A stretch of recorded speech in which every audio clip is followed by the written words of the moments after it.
Good evening. The Menu is directed by Mark Mylod. It stars Anya Taylor-Joy, Ralph Fiennes, and Nicholas Hoult. And in this new thriller, a couple and many other guests travel to a remote island with a restaurant owned by the famous chef Slowick, and they go there for a nice dinner and to test out the food.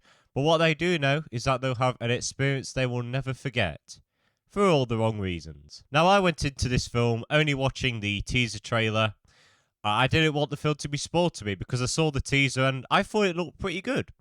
So I wanted to go to this fairly blind, and I came out of this film incredibly satisfied. I think this is a great thriller that I think is a must watch. The film does a great job at handling themes of ego and classism, and it flips this whole the customer is always right message on its head. In this case, the chef is always right.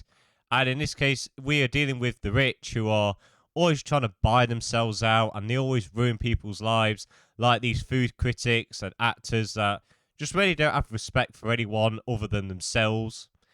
And money can't save them this time. This chef is here to ruin their lives. But this film doesn't really have a main antagonist. The chef Slowick is labelled as the antagonist of this film, but he's not really an antagonist. You get his reasonings why he wants to punish these people because, one, they've ruined his life and they've ruined others.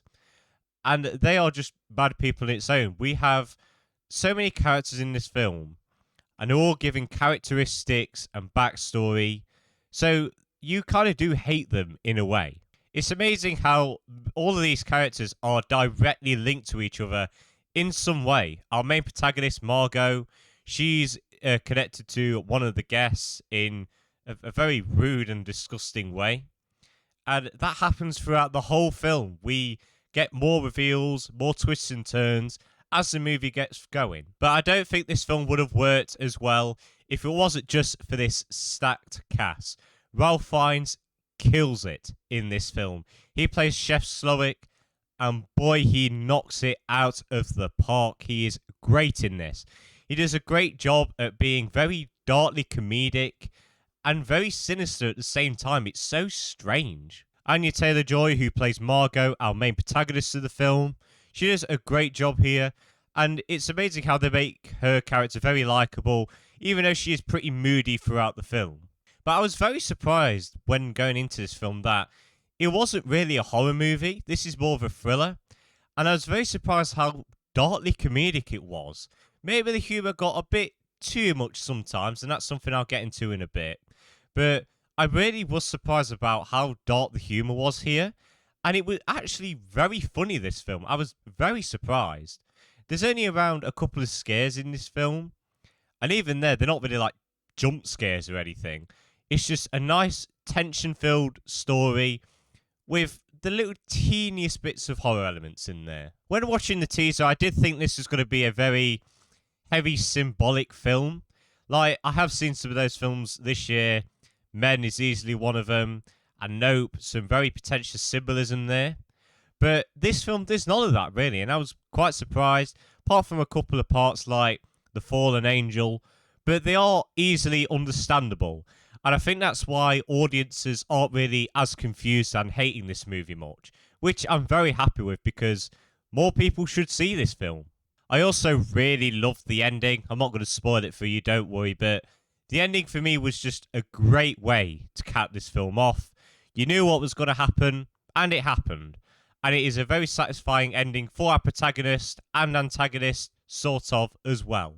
As for flaws, I did say that the humour kind of felt a bit out of place sometimes, even though it was still very darkly comedic. I just wish that sometimes it would have slowed down with the humour.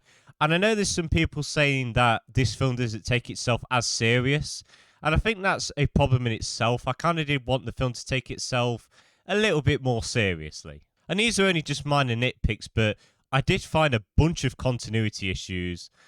I think the most obvious one for me was, and this is a bit of a spoiler here, so skip to this time code if you don't want anything spoiled.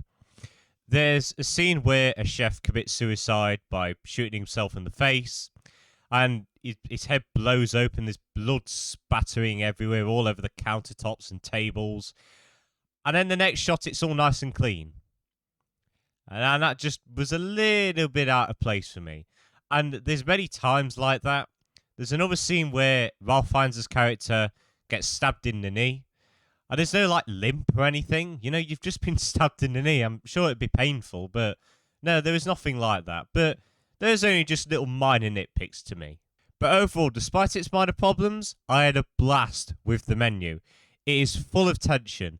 It's thrilling. The messages are easily understandable. And it has a very complicated antagonist and protagonist. Please go and watch the menu. It is a great thriller, fun for everyone. And I'm going to give it a very, very solid 9 out of 10. Please go and see this film. You will thank me later. But guys, that is it for the end of this review. Next time, hopefully, it's going to be my Phase 4 rankings. You have no idea how long this has taken me to edit. But I hope you all enjoyed this video.